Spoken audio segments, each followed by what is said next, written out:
స్థానిక సంస్థల ఎన్నికలపై తెలంగాణ ప్రభుత్వం కసరత్తు మొదలుపెట్టింది. ఇందుకు సంబంధించి పోలీస్ కమాండ్ కంట్రోల్ సెంటర్లో ఉన్నతాధికారులతో సీఎం రేవంత్ రెడ్డి సమావేశం ఏర్పాటు చేశారు.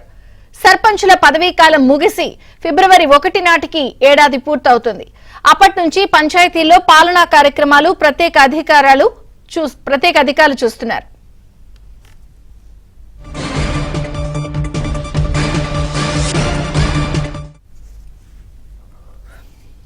ఫిబ్రవరిలో స్థానిక ఎన్నికల కోసం రేవంత్ రెడ్డి సర్కారు కసరత్తు చేస్తోంది. స్థానిక సంస్థల్లో బీసీ రిజర్వేషన్ల పెంపుపై తర్జన భర్జన పడుతోంది. బీసీ డెడికేషన్ కమిషన్ నివేదిక కోసం ప్రభుత్వం ఎదురు చూస్తోంది. ఇప్పటికే నివేదికను సిద్ధం చేసిన కమిషన్ నేడు సీఎంకు అందించనుంది. ఆ తర్వాత రిజర్వేషన్లపై ప్రభుత్వం తుది నిర్ణయం తీసుకునే అవకాశం ఉంది.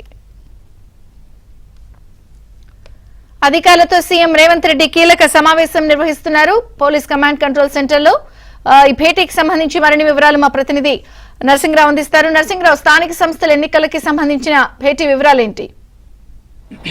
విజయచంద్రిక, మరి కాసేపట్లోనే ఈ సమావేశం ప్రారంభం కాబోతుంది. ఇప్పటికే ముఖ్యమంత్రి Revanth Reddy integrated command control సెంటర్కి చేరుకున్నారు. ఇటు అధికారులు చేరుకున్నారు, మంత్రి సీతక్క కూడా చేరుకుంది. కొద్దిసేపట్లోనే ఈ సమావేశం ప్రారంభమవుతుంది.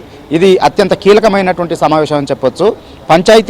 పంచాయతీ ఎన్నికలకు సంబంధించి కసరత్తు చేస్తున్నటువంటి నేపథ్యంలో ఎప్పుడు ఎన్నికలు నిర్వహించాలి అనేటువంటి దానిపైన ఈరోజు సమావేశంలో కీలకంగా చర్చించబోతా ఉన్నారు.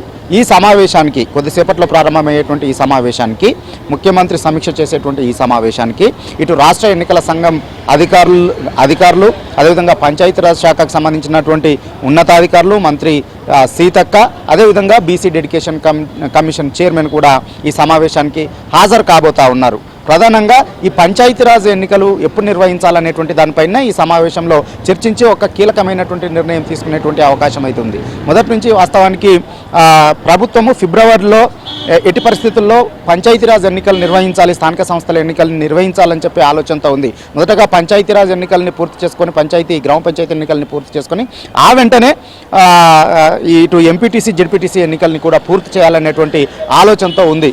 సో అందుకు సంబంధించినటువంటి కసరత్తును చేస్తుంది. వాస్తవానికి గతంలోనే ప్రభుత్వం ఆ దిశగా ముందుకు అడుగులు వేసింది. కానీ కోర్టులోకి వెళ్ళినటువంటి నేపథ్యంలో కోర్టులో దీనిపైన కొన్ని అభ్యంతరాలు వ్యక్తమైనటువంటి నేపథ్యంలో రిజర్వేషన్ల విషయంలో సో ఇది కొంత ఆలస్యమైంది. అయితే ఈ రిజర్వేషన్ల పెంపు పైన బీసీ డెడికేషన్ పెంపు పైన ఒక కమిషన్ను కూడా వేయాలని చెప్పి నిర్ణయం తీసుకొని బీసీ డెడికేషన్ కమిషన్ను కూడా తెలంగాణ రాష్ట్ర సర్కార్ ఏర్పాటు చేసింది. సో వాస్తవానికి పంచాయతీ ఎన్నికల్లో గతంలో 42% బీసీలకు రిజర్వేషన్ కల్పిస్తామని చెప్పి కాంగ్రెస్ హామీ ఇచ్చింది.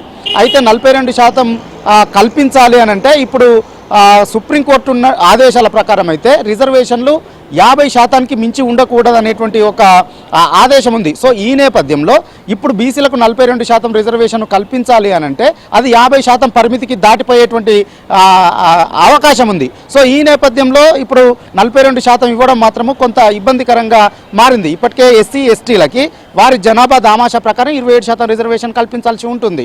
సో ఆ 27% పోతే మరొక 22% మించి బీసీలకు రిజర్వేషన్ కల్పించేటువంటి అవకాశం లేదు. సో బీసీ డెడికేషన్ కమిషన్ వేసినటువంటి నేపథ్యంలో బీసీ డెడికేషన్ కమిషన్ రాష్ట్రమంతా తిరిగి వివరాలన్నీ కూడా సేకరించింది, నివేదికను కూడా సిద్ధం చేసింది. సో ఈ రోజు సమావేశంలో బీసీ డెడికేషన్ కమిషన్ ముఖ్యమంత్రికి నివేదికను కూడా అందించేటువంటి అవకాశం ఉంది. దాదాపుగా బీసీ డెడికేషన్ కమిషన్ సర్వేలో 56% జనాభా ఉన్నట్లుగా తెలుస్తా ఉంది. సో అయితే ఇప్పుడు ఈ పంచాయతీ ఎన్నికల్లో ఈ బీసీల రిజర్వేషన్ను అమలు చేయడం పైన ఏ విధంగా ముందుకు వెళ్ళాలి, చట్టపరంగా ఏ విధమైనటువంటి చిక్కులు రాకుండా ఏ విధంగా ముందుకు వెళ్ళాలి, ఫిబ్రవరిలో ఎన్నికల్ని పూర్తి చేసుకుని, ఎందుకంటే మార్చి నుంచి విద్యార్థులకు ఎన్నికలు రాబోతా ఉన్నాయి. సో విద్యార్థులకు ఎగ్జామ్స్ రాబోతా ఉన్నాయి.